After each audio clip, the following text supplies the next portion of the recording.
We're happy to. Cool. Achill, we can't hear you. Can you hear it? Just my side, sorry. Yeah, we can hear you.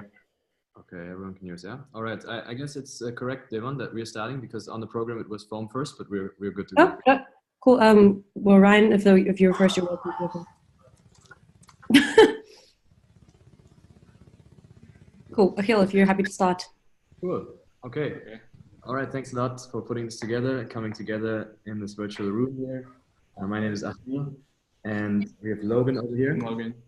And we are both starting a new project called Convergent, and that is really leveraging the bonding curve to allow individuals to launch their own personal tokens and then basically build a personal microeconomy around it. And that's really what we see as the killer application of bonding curves, because they allow you to create really small volume markets. And that's important for markets that are only used by the few people that know you. So what we're thinking a lot about is how to actually incentivize the creator of a bonding curve to go through that process of launching his own token. And this is something that in the vanilla setup of a bonding curve is not really included. There's no real payout for the creator of a bonding curve. And so we've just looked over the last few weeks at all the business models that are out there, all the variations and extensions that have been proposed. And we try to understand all of them and categorize them. And it turns out that there are actually just really 3 different categories of business models. And we believe that these 3 categories cover all the variations out there. So that's what we're going to present to you in these 15 minutes. But just before jumping in, let's really say a really warm thank you to this community and to all the people whose shoulders we're standing on in this work. And I wanted to actually switch to a little slideshow. So I'm going to share my screen here.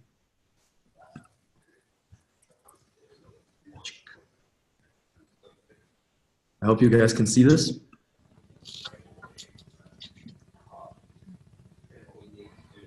All right, can you just give me a little confirmation if you can see this? Yep. Yes. Yep. All good. Great. So yeah, thanks a lot for all the great minds that are helping to make our project possible and a lot of other innovations in this space possible. We will not mention all of them, but you all know who we mean. So we figured we'd start with just a kind of like, what is a bonding curve for anyone who might not be familiar with bonding curves yet. So a bonding curve is a cryptoeconomic primitive, or kind of just a mechanism for generating tokens. So it involves 2 tokens, what is usually called like the reserve token. We've been playing with calling it the token X because the x-axis of the bonding curve is the total supply of the token X. And then the reserve currency is the token Y. And we call the token Y after the y-axis because the price is dictated in the token Y. So just to recap, it's a way to mint and burn a token X by staking or withdrawing a token Y. So when you stake a token Y, this is usually Ether, but it can be any ERC20 token. You mint some token X. And then when you burn that token X, you withdraw the Ether or the token Y.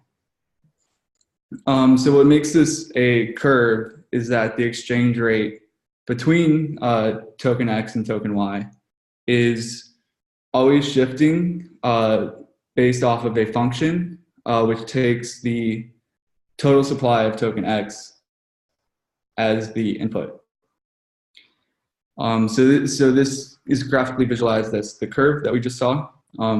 The one that we have here is kind of logarithmic, but these can look different as well. They can look like straight lines or kind of like S curves as well. So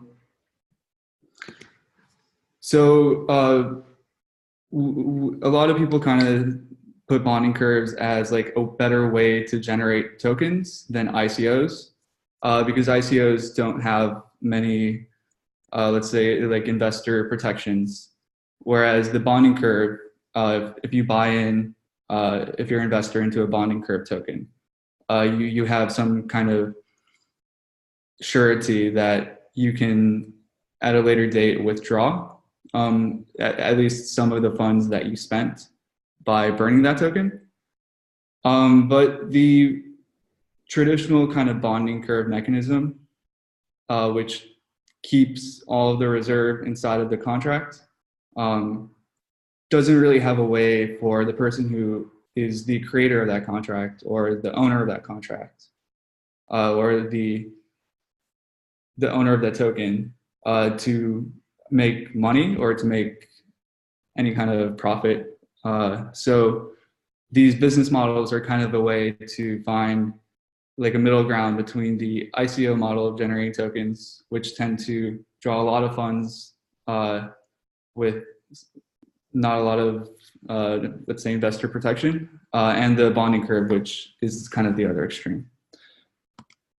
So the first business model we have is the buy-sell spread.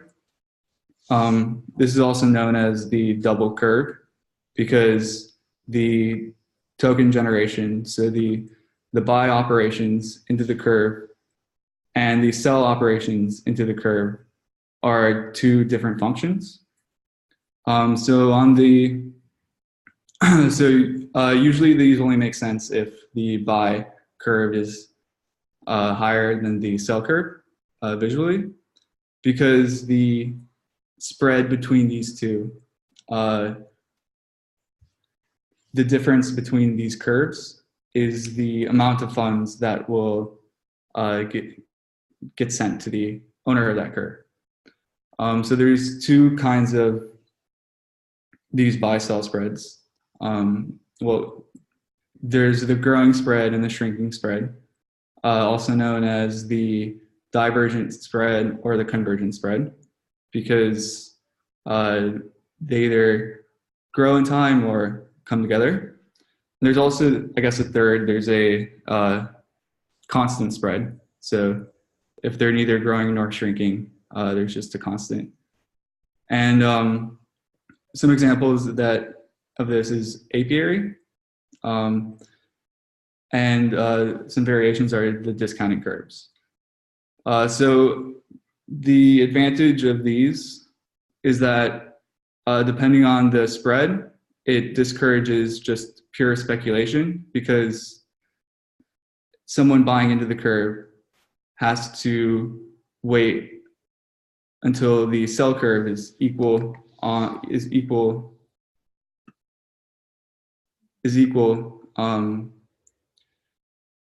before they can make any profit. So it kind of takes just the pure speculation aspect and reduces it somewhat. And we're kind of researching ways, or we're kind of like seeing if there is like an optimal spread that could basically use the speculation drive as a more efficient way to fundraise. And then we have the formula down here, but I'll go ahead and hand it over to Achill. Yeah, as Logan already said here, the spread between the buy and the sell curve is what can get distributed. And to be very precise, it is every time that someone buys from the curve that some extra is put in that never has to be paid out again. So you have to sum up all the spreads from every buy transactions. So this is actually quite easy to implement. When you have your smart contract, you just get all the events where someone bought something, and then you take the spread here by calculating the integral of both and subtracting them. So here we have the payout, and this is not yet specifying who is actually getting that. This could be distributed to the creator, or it could also be distributed, of course, to the investors. But let's look at another model, another business model. At least it appears to be a different one. Then we'll see that it's actually quite similar to the first one. We call it the premium models, where basically there's a fee applied to every transaction. And let's say for now there's a constant fee. So let's say the fee is like C, and there is a curve. And then when you say that every time someone buys from that curve, they basically have to pay the fee as well. What you're doing is you're creating another curve. It's basically creating a buy curve again. And that curve is always applied. So, you just have to basically pay the fee every time you want to buy. And what's different here though, is that you can also have this fee applied whenever someone wants to sell. So that's why when you calculate the payout for this model, you basically sum over all transactions. And this model can be very varied or modified to change the fee over the supply. For example, you could say that, the creator or the early contributors should only get an additional revenue in the beginning of the curve, and then later on the fee should go to zero. And in the end, this is actually also what proof of weak hands does. They have this kind of a fee which is applied to all transactions, and then they split it up between the contributors, the token holders. So here's the formula for that. I guess, yeah, this is the fee of X. This boils down to just the fee of X that gets distributed. So let's look at the last and maybe most interesting model, the pre-mint. And here the token creator can just specify that he's going to take n tokens and allocate them to him or herself. So the curve basically starts with a positive supply before even anyone has bought into the curve. And this means that the first buyers will have to pay a certain price, which in this case would be above zero. And then if they buy in and put some of the reserve currency in here, the creator could actually sell back his token and get all of that money out. And this is a pretty heavy attack. We call it the scalp attack. And we need to build in some protection against this, because otherwise people would just start a curve, convince a few people to invest, and then sell their pre-minted token back and start another curve and run away with the money. So one protection against this is to only allow the sale of these pre-minted tokens at a certain trigger point. And one could say that you have to hit a certain supply of M, and before that you can't, as the owner, sell your pre-allocated tokens. And this actually enables a pretty nice solution, because once you're here at M, the price of the token is already quite high. So the owner could now say, I'm going to sell my N token at the new price, the current price, P of M. And so since that price P of M in a strictly monotonic price function is always bigger than the price that he had to pay, that he would have been able to sell it here, he's always gonna make more money than he needs to fill in the curve. So he can sell his token, this pre-allocated token, at the new price P of M, and fill in the curve, turn it into a completely regular curve where all the tokens are nicely backed and all the investors are protected, and then make this area here as a one-time initial reward. And we calculated that. It's of course just the revenue from his post-launch ICO minus what he has to put into the curve to fill it up again. So let's just wrap up and look at these different models and try to systemize them in some coherent way. And one way to do that is to look at the motivation for a creator, the attractivity of this whole model for the creator of the economy, and on the other hand, at the contributors. And both have to be incentivized to participate, otherwise the system will collapse, of course. And one can imagine that there will be this frontier where you can either have a system that works because it really is great for the creator and not so good for the contributor. But if it's great enough for the creator, maybe there can be a way of making this work.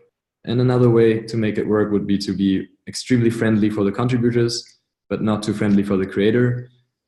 It's pretty reasonable to say that if the creator doesn't get enough, he's not going to go through the trouble of setting the whole system up. So we'll probably move somewhere in this section here where it's really balanced and the creator gets a lot out of it and the contributors can also have a chance of getting something. But what's interesting now is that first, all these models that we presented can be really modified, and the specifications of those models determine where we will end up. For example, if you look at the buy-sell spread, there's a spread that can be distributed, but it's not determined whether this all goes to the creator or whether it goes to the contributors and the token holders.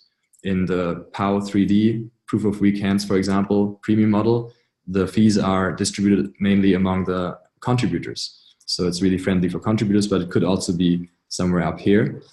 What's really interesting too, though, is that when you move up here and you really want to make it friendly for the creator, you're going to have to introduce some constraints because the creator is a much more central entity than the contributors. Those contributors are a big mass of people. They cannot easily collude. The creator is someone who could easily exploit a very friendly system for him. So that's why we should actually introduce this third axis here and think how this whole feasibility space would look like if we have to make sure that when we make it friendly for the creator, we also have strong constraints. For example, what we talked about earlier, the lock period, where you cannot sell back your token in the pre-mint model right away. So what we'll end up with is this kind of three-dimensional feasibility space here. And I will not try to make this look better, but it kind of looks like a bubble from foam. So maybe Ryan can visualize this better. And yeah, that's basically what we wanted to share here. We're really excited to get feedback, but also we are actually launching a testnet version of the Convergent platform called Arena. And that's coming out on Friday/Saturday if we need to pull another all-nighter. And we'll be really happy to share that with you and get feedback. So thanks from our side. Thank you. Cool. Thank you so much, guys. So we have a few questions that are coming through in the chat now. I don't know if you guys want to maybe open it and you can choose whichever one you would rather get to first. Alexa, how this? We need to get out of those.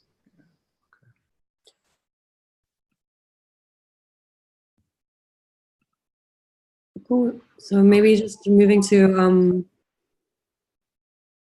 Emily, you here say a date could be better because it gives people a specified time to see whether progress is being made on their investment.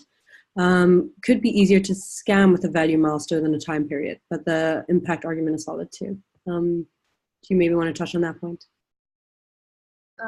Well, I liked what Ryan said that, you know, if it's further from the minting, then if the original pre-minter sold, it would be less of an impact, which is a good argument. But I was thinking, like, if someone's really good at rallying buyers, that could be maybe easy for them to hit that milestone and then sell. But I don't know, versus date. So both have different pros and cons, I guess.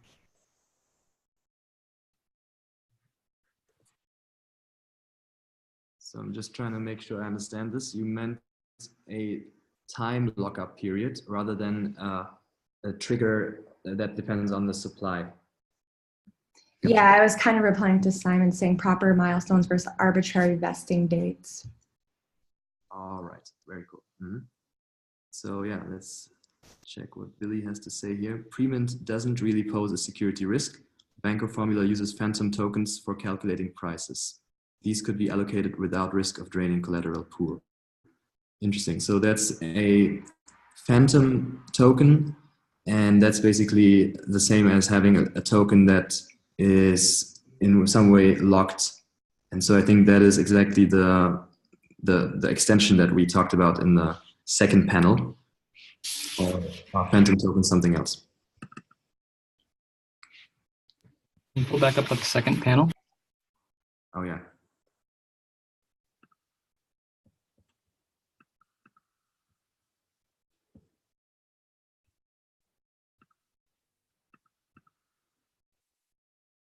That was this one here.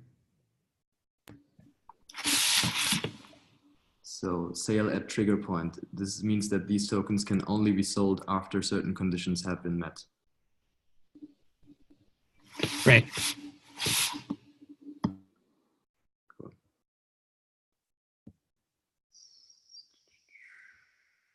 Where do we get back to the chat? Here we go.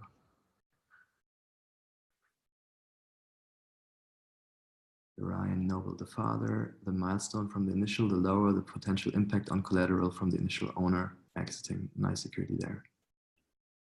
Okay, thanks, Ryan.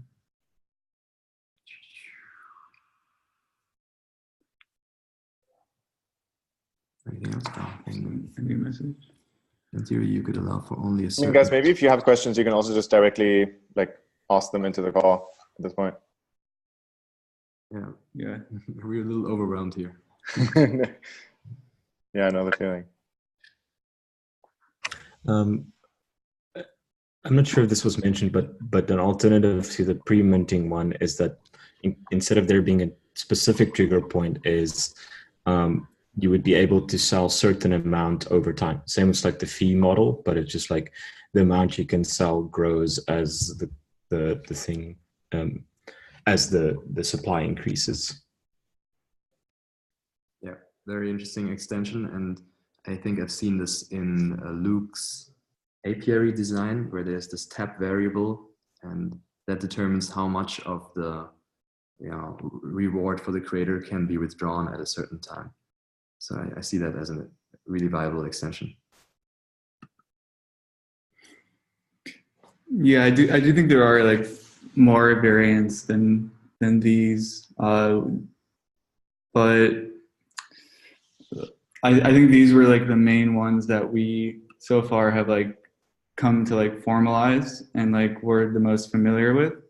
And yeah, so I think the design space actually for bonding curves is pretty large, and the more I've been kind of exploring it, the more I've been seeing just how big the design space actually is. I have one question with regards to designs where the collateral that the tokens represent is actually actively used. So for example, where you buy into a bonding curve, which represents your sort of share, your stake, contribution, et cetera, but the collateral that's going into this curve is also actively being utilized for external purposes. So through arbitrary amounts of governance or whatever, the actual collateral backing the token can actually be used for arbitrary amounts of purposes. So it might be that, so my question is, if you're using milestones that you could sell off tokens specifically to then have that collateral go into your private account rather than utilized by the group that the bonding curve represents, in those sort of fluid token to collateral situations, how I'm just curious to hear your thoughts on that model with as these sort of selling milestones. Yeah, I've actually thought about this quite a bit, and it's a bit confusing to me how a token that is locked in a contract can still be used. In many contexts, you need to prove that you have ownership over a token, and if you have given ownership of the token to a contract, you won't be able to use it, for example, in voting. And the other model where you have this fund, this pool of tokens of currency used as an investment, for example, I think that's really interesting, because you have this huge pool of money sitting in a contract somewhere, and no one keeps cash just locked up in a place for a long time. So thinking about how you can actually make some productive use of that money is, I think, an interesting extension once you have stable, bonding curves with a substantial amount of money sitting in them. And then it will also, again, become really complicated to govern the system and determine what kind of investments can be made with that pool and what kind of risks you are willing to take, because there's always the risk of losing investments. All right, so I'm gonna cap the time here if everyone's happy with that. Just thumbs up.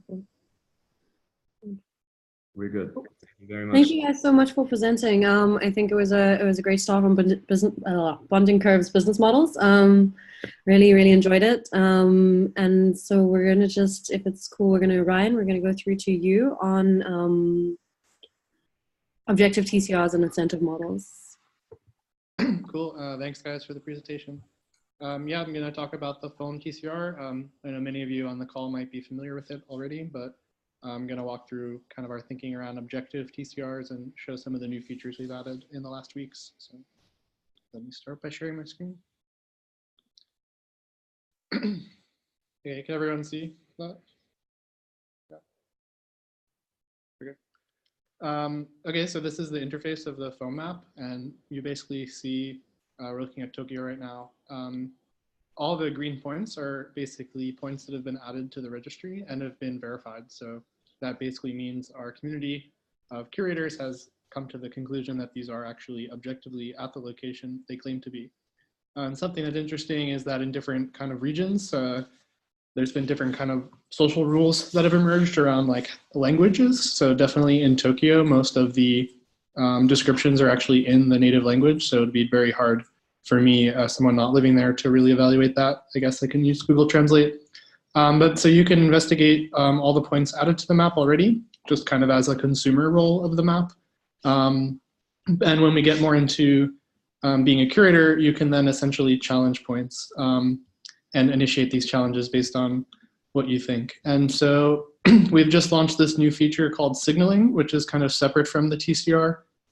It's a way to signify future demand location services. And those actually are constructed as NFTs, but for the purpose of the TCR, I'm going to turn those off. And so we've introduced a few new tools for curators to basically explore this map. And mainly that comes in the dashboard and the list card as a curator. And so here, this is kind of this new list card where you can then filter all the points that have been added to the map. And also we have this kind of ranking functionality based on how much stake you have. And eventually that will translate to being visualized. But you can sort points based off value, as well as time. So here we can see the newest point added was South Station in Massachusetts. And that has the minimum deposit staked, and it's currently in a pending mode. So these are kind of the tools that we've introduced for people to actually investigate the map and see what's happening. So if we wanted to look at what was actively being challenged as well, you can go to the global view and pull that up there. So these are kind of what we've been looking at. So the most recent challenge is something in Manhattan, and someone says this is a test location, not real. And so the map is currently kicking, and we have somewhat over 6,000 points added to date. And I want to share a graphic one of our community members, Caleb, worked on. I believe he's on the call. It's a little bit outdated right now, but this kind of shows the activity of the map so far. Where at the time this graphic was made, there was 5,500 points, and 4,600 had actually been verified. That means they were turned to green. We currently have this update status function that has to be called in this version of the TCR. So after a pending period ends, it actually needs to be manually updated to verified. So we actually have at that time 700 something token points sitting as blue, but ready to be upgraded to green. And we can see that there have been 200 points that were manually removed by the owner. That means that they called the exit function and removed the point. And at that time, there had been 182 challenges against points with 165 being removed. So out of the current 5,000, that's kind of a small percent, but we do have active challenges happening daily. And as part of like ways to basically curate this TCR as an objective one, we have certain kind of peripheral tools to the network. And one of those primary ones is a discourse forum that we've started. And specifically, there's a discussion section for challenges where people are kind of debating challenges. And one recent one was at this point that was kind of controversial in our community because it's a really accurate point in, I think, Denver. And the challenge reason was that the website URL is denvergov.org instead of denvergov.org / the name of the location. So that was kind of interesting, and people were then debating if that's really a valid reason to challenge a point or not. And that's currently in the vote reveal phase. So people have already voted and are debating it. And the other tools that have kind of popped up and emerged around the protocol, the community member Caleb who worked on that graphic has also started a newsletter called the Foam Daily Digest, which is really helpful for people to basically see how many challenges are happening actively and how many new points have been added. And it's a really amazing service. That's really cool then to see when basically the reveal phase is happening, how far along it is in those points revealed, and that you can basically see what the current challenges are in a nicely digestible format. Yeah, and so other aspects about the being an objective TCR is that we really just want to focus on what we call ground truth, something kind of being ported from the OpenStreetMap community, which is a Wikipedia for mapping, which really goes to say, like, is this thing really where it says it is? And we have one active cartographer who's very enthusiastic, and he basically goes to every location that he's added and films himself there, which is kind of cute and fun. But he's also saying that he's doing this as a kind of defense or kind of evidence creation in case anyone ever challenges his points. He can prove basically that that location is there and it is accurate. So people are taking kind of different steps to be able to prove that what they've added is actually truthful and there. So that's kind of all I have to show specifically on what the TCR is and why it's an objective one, and just to maybe go into then some of the incentive models. So to add a new point, there's this kind of minimum stake, which is set to 50, and that's a parameter that can be changed by token holders.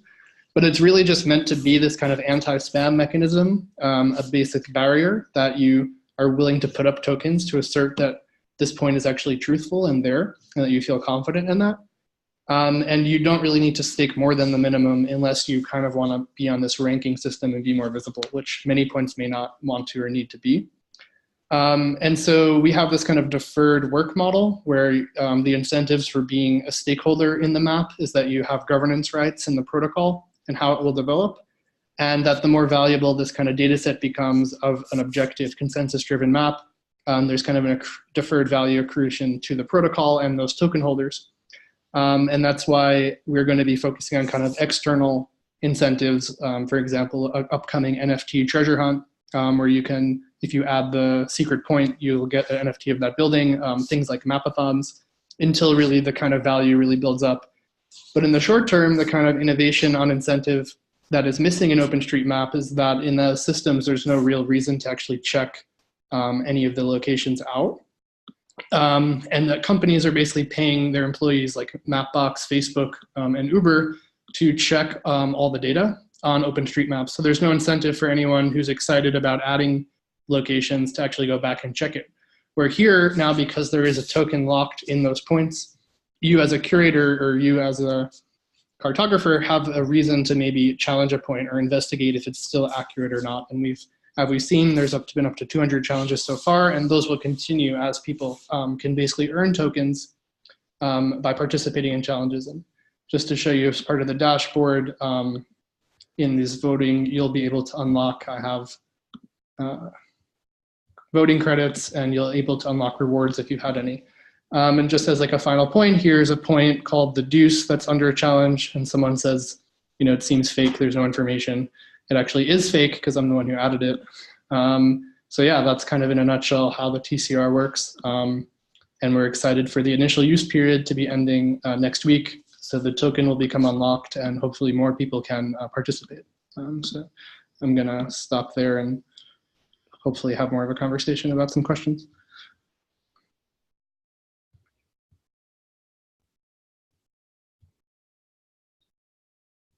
Cool. Thank you so much, Ryan. Do you guys have any questions? You're welcome to send them through in your chat. Otherwise, you can also unmute yourselves and just go ahead.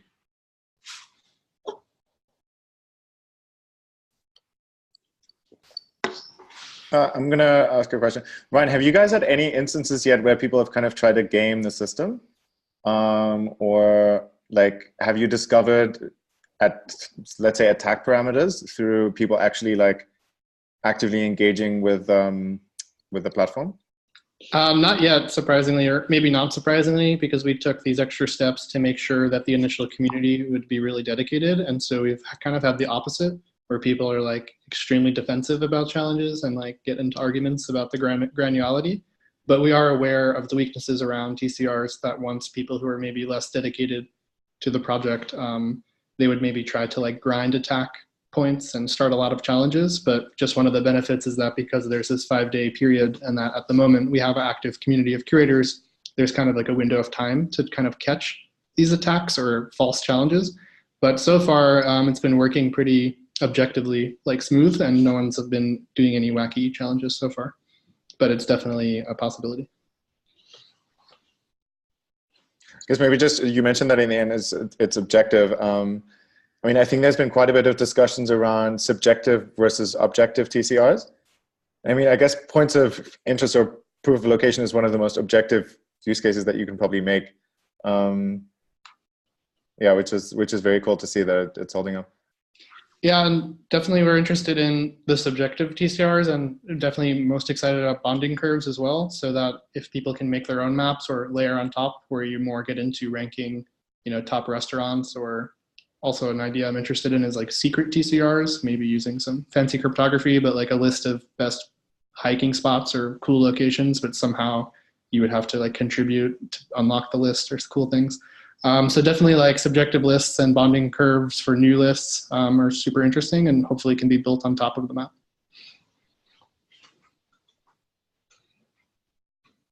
So I have just a odd question. So while it can be objective to just basically say that this is this address at this street and things like that, what would happen in the case where perhaps the road name actually changes, perhaps subsequently the number of the street changes, so then objectively, technically, that address would be wrong. However, it's not that it's challenging it to be incorrect or that the person who listed it was incorrect. It's just that it's been updated.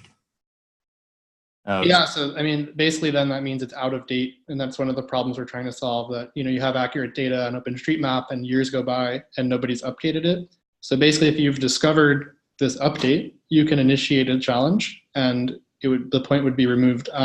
For the next versions of the TCR, we would like to introduce more like nudge factors. So instead of it being a full-on challenge, you can kind of like have a softer challenge.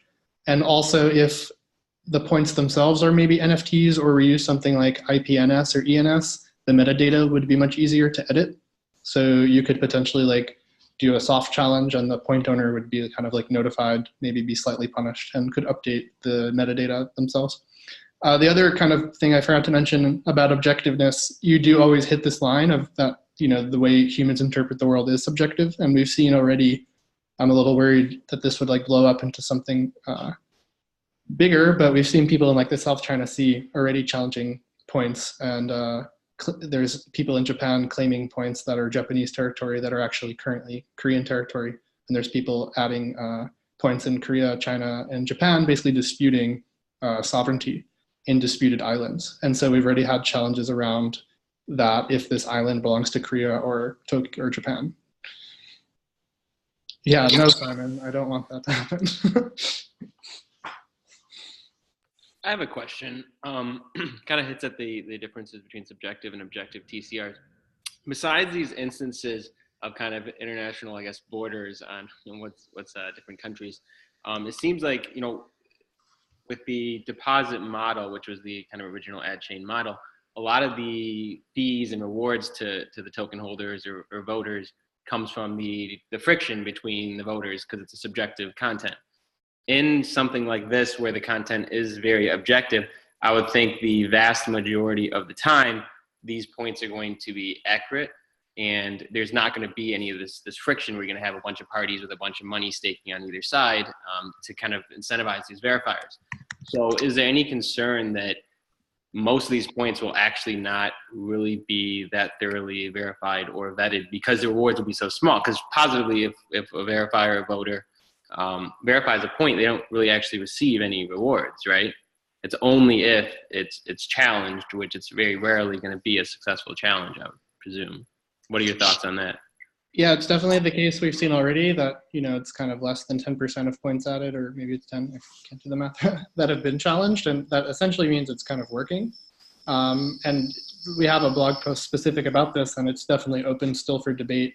But we kind of had a lot of reservations about giving direct rewards for participation for a number of reasons. So there's a competing project that's in the blockchain realm, but doesn't have blockchain technology. It's called Street Cred, and they recently ran a promotion for adding POIs in New York.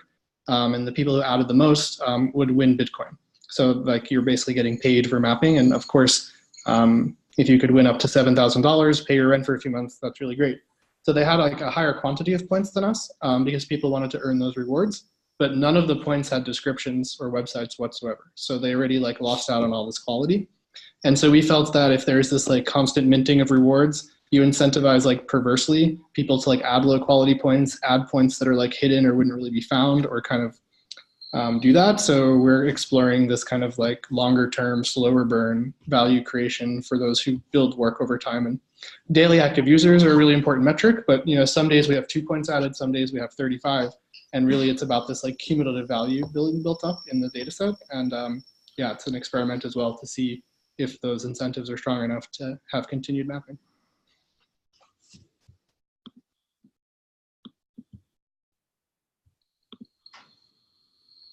I have a question if you're done, James. Yeah, go ahead. First, Ryan, really excited to see signaling go through. That's a big milestone. My question is more related to UX. I know for a while you were calling the reveal function yourself on a lot of the points.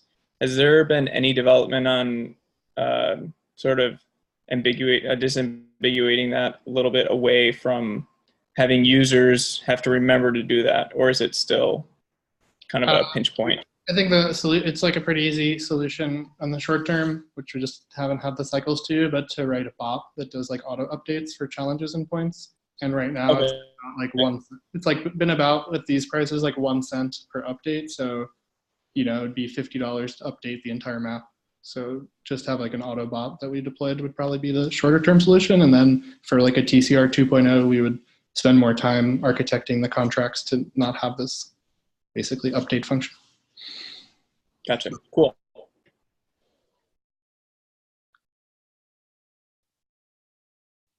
I see a question about, Ainsley, I can't find the points right now that were contested in the Cs, but I'll try to share them in the Telegram as a follow-up.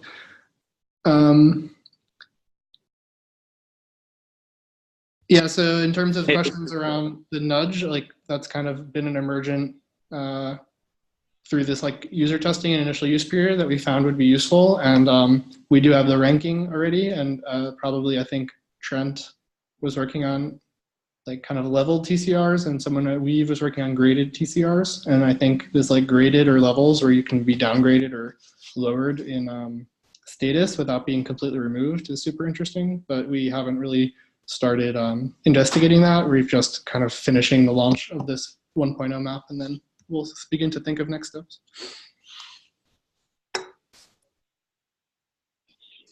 Hey, this is Moshe. Do you guys have a metric of how many rewards were actually earned by token holders? Not like easily that I can pull up, but it's definitely one that's feasible for us to share. Okay. Because kind of like building on what James was saying, I have the feeling that with objective content over time, people aren't really making much money off doing this work of curation, just because unless there's an opportunity to challenge, you don't make any money. So you guys did your token sale with Token Foundry, right? Yep, we used that platform. Okay. So I don't exactly know how it works with them, but there is sort of like a proof of usage that you have to demonstrate before you get your tokens. So I guess I'm curious how participation will continue over time after they meet that proof of usage criteria. Because at this point, it seems like maybe people are, I mean, they have to use their tokens, so they're participating, but they're not actually earning any money in the protocol. So if once they've met that criteria, it'll be interesting to see if they keep participating. Definitely. Is there a question there? Oh, so yeah, I mean, I'm just making a point that, well, like in general, these objective TCRs, like if you're not paying people to do the objective work, I mean, my theory is they're going to stop doing the work. So yeah, but what are your thoughts of like the millions of users OpenStreetMaps as well as like Google local guides have that just contribute altruistically daily? Yeah, that's a good point. They don't get anything out of that, do they? Google gives you map branded socks. Okay, it's interesting. Yeah, I mean, the way we've been designing our kind of objective thing is to, you know, it's not like an inflation reward. It's literally you get rewarded for doing the work. That way, it's sort of like there's a predictable reward there, and people show up because they're basically like they're basically employed by this platform in a way. But you know, I guess it'll be an interesting experiment to see how participation without like predictable rewards goes on over time. Yeah, we're definitely interested to see, as well as explore some of the external incentives to participate to the protocol. Yeah.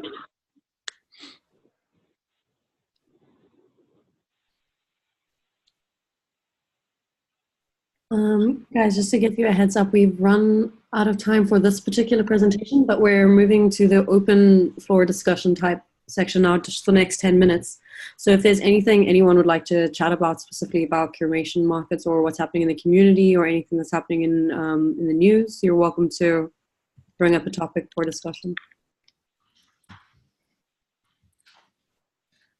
And thank you so much, Ryan. Great presentation. Good questions. Thanks for having me. I also just shared in the chat our blog post specifically on the short-term incentives of the TCR and our thinking around it. So if anyone has any more feedback, I'd be happy to discuss.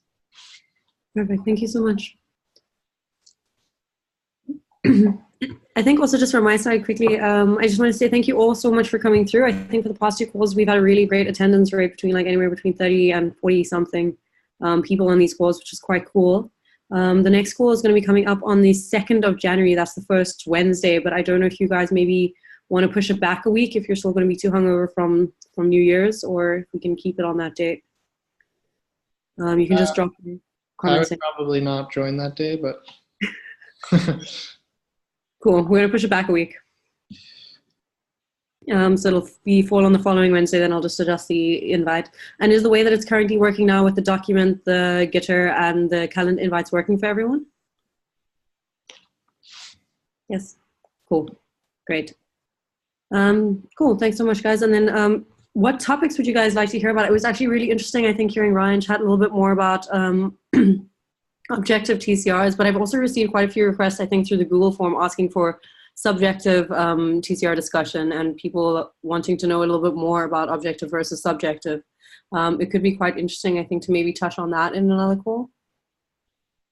I think, I think a good question is like who has been implementing or looking at subjective TCRs, and the first one came to mind is probably the meme factory, because it's like decide is a meme dank or not, because that's the point of the TCR. So maybe some of the District 0x team members can talk about what they think. Let me see if we have any on our poll. Cool, good suggestion there. I could do a presentation that kind of relates to that. Yeah, Slava? Cool. I'm going to just take a note there for it. So it's a... Guys, there's also the document as well. If you guys, I've just dropped in for the next call for 2nd of January. We're going to push it back, and then potential topics. If any of you would like to speak on anything relevant, I think you can also just drop it down there. I do have all of your submissions as well via the Google form, which I'll reach out to you through.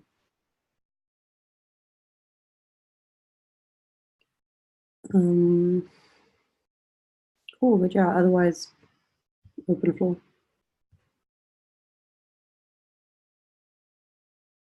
Can someone play music at the start of each call? Like you can pretty much play anything so that we all don't have to sit in silence. It's just kind of like, to set the mood. It needs to be licensed through Ujo. Shameless plug. Simon, do you want to play some Ujo licensed music at the next call? Oh shit! Okay, now I need to do that actually. Something yourself. Yeah. Oh yeah. I mean, hey, worst thing, you end up with a host of new users. Yep, good idea. Mastered my ukulele. Need only to practice over the holidays.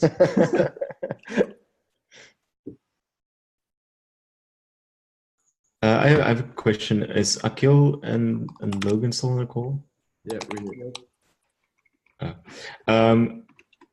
like you guys have implemented some stuff that have been on mainnet, and sometimes when you look, you can only see like a snapshot of what has been happening rather than sort of seeing a history. Like, what's the response been like, and the sort of feedback you've gotten so far?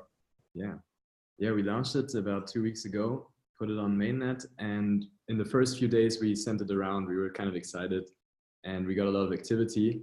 And what we expected happened was that a few people who liked us and wanted to support us put in a little bit of ETH, and actually the price rose quite significantly in percentage terms, and it stabilized at around 0.073 Ether right now. And so the few people that actually got in really early made significant returns. And since I bought one of the first tokens, I basically could have made a 500% return right now. I'm not making that, but yeah, as maybe most of you already know, we are building a personal economy platform, and this was the first personal economy just as a test to see if the model that we're envisioning makes sense. And the idea was for this to be there in the background while we're building our project. And of course, right now, people will not believe that this bonding curve will actually attract a lot of attention. But as we build this project and hopefully get some traction and hopefully attract users and build something cool that people can use to launch their own tokens, we believe that having this in the background will be cool, because then as people get attracted to our website, they realize that we are selling web advertisement space through our bonding curve, and they can then use that and actually get really cheap advertisement space.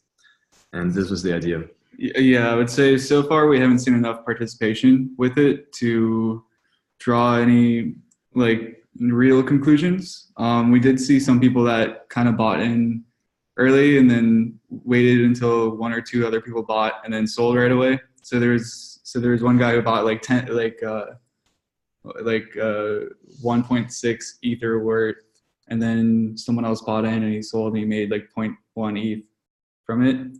So there's been some of that, and then some people just buying and holding. We haven't seen a ton of people using the token yet, but it's still really early on.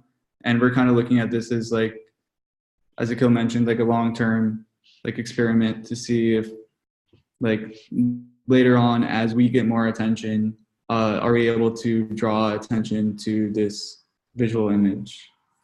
And just to add, we haven't implemented a business model in this curve.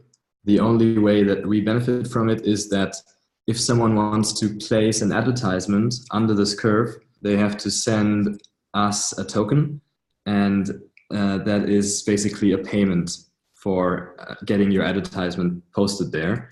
And the next step for us will be to actually launch our own personal economies like mine and Logan's, And there we will also, for the first time, start actually implementing these spreads or other models that we've talked about earlier, and test how actually the creator can benefit from creating his own bonding curve token. Yes, actually, it is kind of a business model that we used here, because when the tokens are used is when we get the ETH from the bottom of the curve. And yeah, I guess we didn't really go over that one too much, but there's a blog post I wrote about it. So actually, since you guys are experts, we might as well explain this. Usually when you sell back to a curve, you sell at the current price. And in our case, when we want to sell back to this curve, we basically don't sell at the current price, but rather we sell from the bottom of the curve going up. So instead of taking the integral out from the right side of the curve, from the very end of the curve, we take it out from the beginning to leave the big chunk for the investors.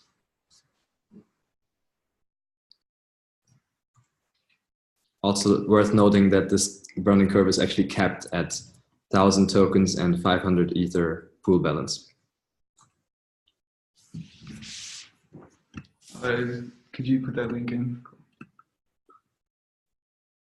And I'm putting a link to the blog post with all details into the chat. And that means, guys, that after 1,000 tokens, there will be no more tokens. Yeah, correct. At least not from the bonding curve.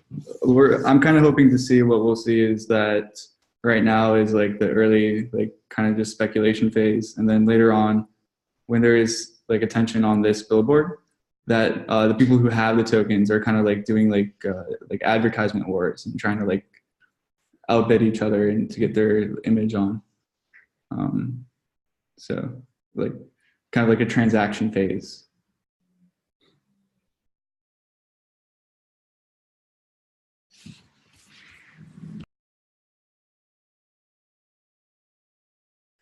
Well, I'm also dropping all of these links and everything into the document that was mentioned in the beginning, so you guys can always go back to that if you ever want to. That's also where I'm going to drop the link from the recording, but we'll also post on Twitter at some point. So this basically caps our time for today. If anyone would like to stay longer, you're welcome to. I think it's quite cool to have a platform that we can all, I guess, discuss openly and really get to iron out some ideas with everyone. And really, thank you again so much to Achill and Ryan and Logan for the presentations. Thanks, everyone. See you next time. Thank you. Thanks, everyone. Thanks, guys. Have a good one. Thanks, everyone. See you in the next one.